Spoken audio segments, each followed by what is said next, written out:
Josef einst verkauft von seinen Brüdern, alldieweil sie neidisch auf ihn waren, landete im Hause des Ägypters, der den Pharao schützte vor Gefahren.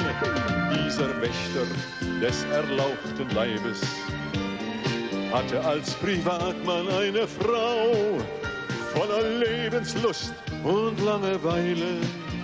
1. Mose schildert das genau. Eines Tages lag genannte Dame lässig auf der Couch mit Tigerfell. Als sie Josef sah im Lendenschurze und ihn rief, komm her zu mir, Gesell. Josef dachte sich, die Alte möchte wie gewöhnlich Zucker in den Tee.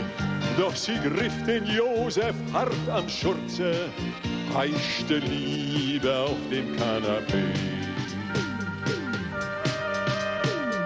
Josef rief, Madame, das sei mir ferne, war ihr Mann nicht immer gut zu mir?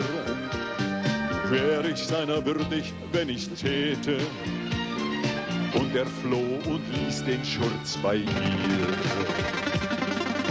Hilfe, Hilfe, rief da die Verschmähte. Josef wollte tun, was er nicht darf.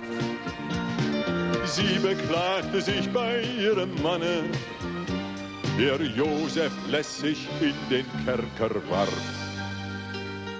Wie hieß nun der Ägypter, dessen Weib den Josef haben wollt zu ihrem Zeitvertreib?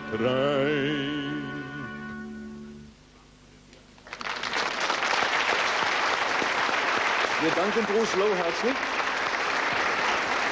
Und Herr Ahlers weiß hoffentlich,